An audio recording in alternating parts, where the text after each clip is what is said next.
Okay, so in this video, I'm going to show you what AI models or tools you can use for logos, graphic, and website imagery.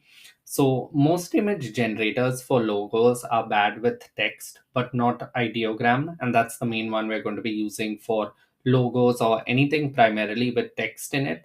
So, memes, graphics, ads, you can use this for so much more. But I'm also going to do a quick comparison with, you guessed it, my new favorite model, Nano Banana. So we're going to compare both, see outputs, and just look at a live example in action. So first, I'm going to come over to the ideogram V3 model. You can click the link here, or you can find it from the search or explore in FAL AI. So it pretty much comes down to what is the prompt you give the model. As always, the better the input, the better the prompt, the better the output. You can give it a few reference image URLs. You can choose the rendering speed, color palette, style codes, style, expand prompt, which you should leave on. Number of images, you can get different variations. The seed value is usually like if you wanted a more predictable output. And but for now, we're just going to leave it as random, especially for creative exercises where you usually want different options and different alternatives to choose from. I tend to not fix the seed value. But if we come back to our Skool module, I'm going to walk you through like an exercise I did.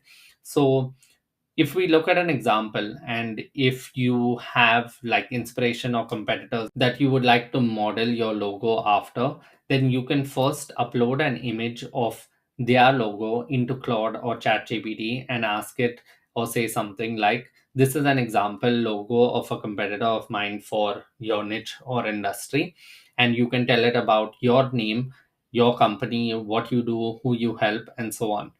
And so you can then tell it that I would like you to come up with an ideogram V3 prompt in the style of the competitor that represents the brand values of whatever you would like your brand values to be.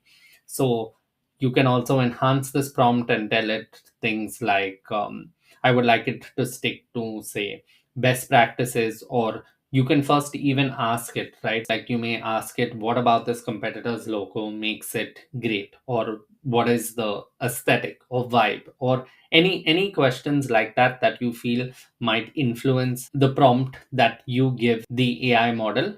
And so like that, you can enrich and enhance your prompt. You can always add a role in here, especially when you're working with Claude and GPT, so that it gives you probably better outputs. These are all things for you to experiment with. I'm just showing you one minimal one that I did to generate the AI automation masterclass, like for the Skool community, that logo. So the first thing that I did is, if I come into our Claude chat, is I asked Claude, what are the elements of a great logo design? So it gave me simplicity, memorability, timelessness, versatility, appropriateness, and so on.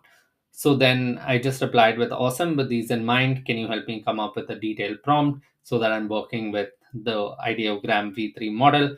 And yeah, you can read the entire prompt. And I pretty much stuck to like the outline that I'd given you inside the Skool community. I told it what my Skool community is about. It's about building a one-person business with AI.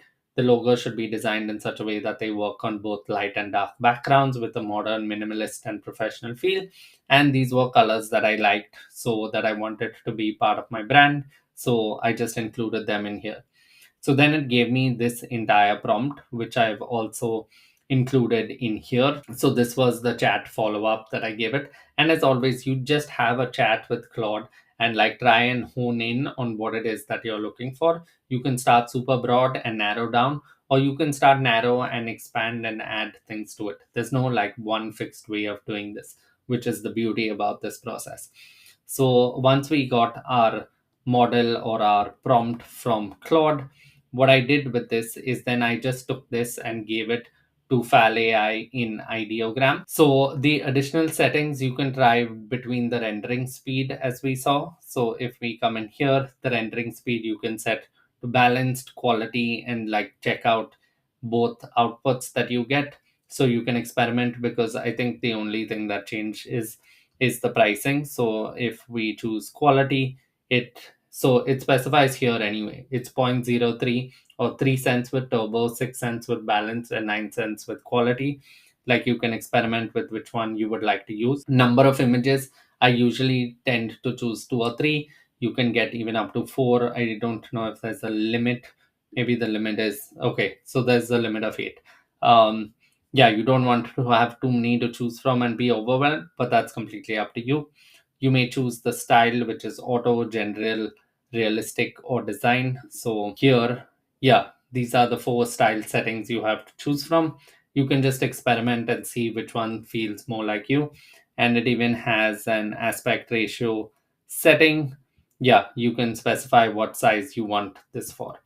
So once we did that and I clicked generate or run, this was the first version output that it gave me. And even if we just come into Fal AI, you can see in my history in here, we had quite a few iterations that we got. So this was one option, which are still not bad. Like, and one thing that you can notice is in all the cases, one thing ideogram does really well is that it nails the text. Like, previous models would struggle a lot with text, but ideogram, especially for logo generation and anything on your website or graphics that include text, I think it does a really good job of. So this was the first version output, but like, I wasn't too happy with these. So like, the key with all these models and prompts is always to just iterate. So narrow in on sections you like, tweak or change sections that you don't. So then I specified, instead of this section where the logo features a clean geometric symbol containing abstract representation of AI, neural network nodes, and so on, can you give me something that indicates strength, authority, winning, and champions, kind of like Nike, Gymshark, etc.? Because I like athletic and sporty brands and stuff like that. So I would have liked to incorporate this into my brand or logo. So then what it did is it refined the prompt. Again, like, all of this was just with Collod. So I gave it the same message. It gave me a new prompt. And if I come back in here, then with the new prompt, I got our second version of results.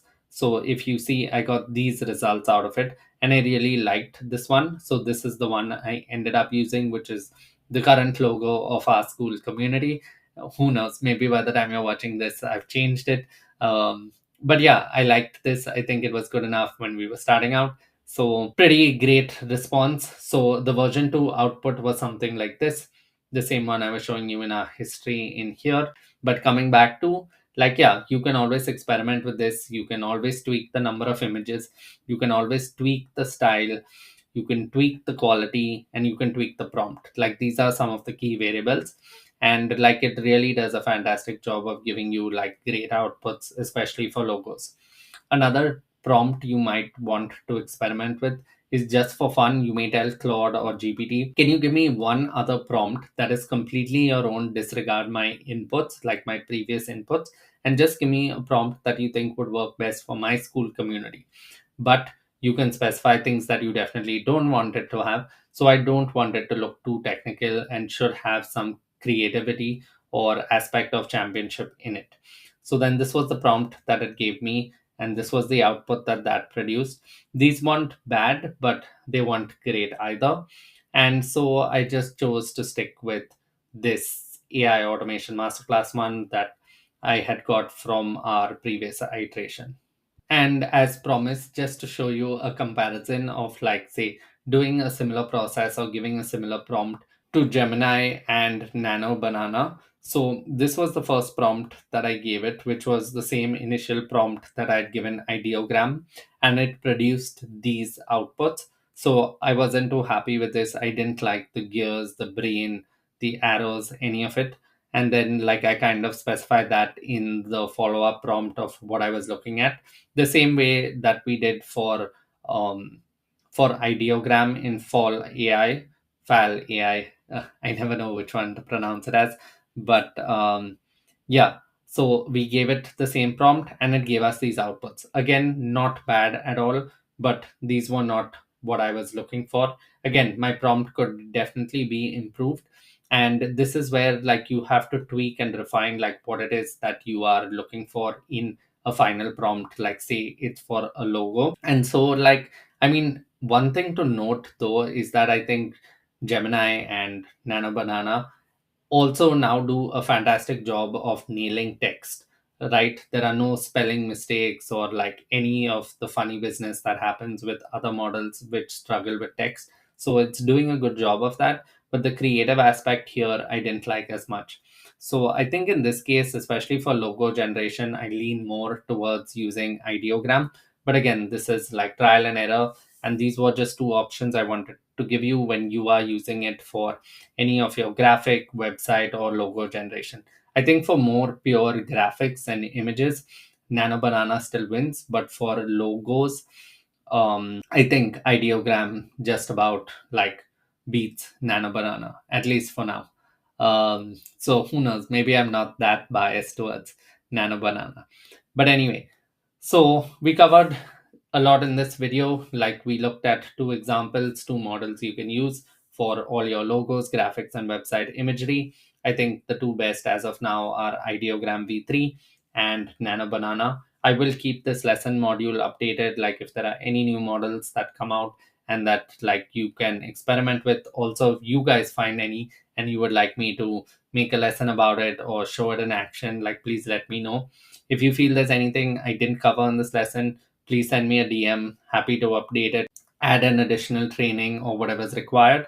And just so that you have the most out of these image models. Like it gets a little intimidating at time. And that's where I think like having a community of people around you who where like one person may find out, oh, there's this new cool model we can use, and then everyone gets to benefit from it as well. So thanks for watching. That's it for this video. I'll see you in the next one.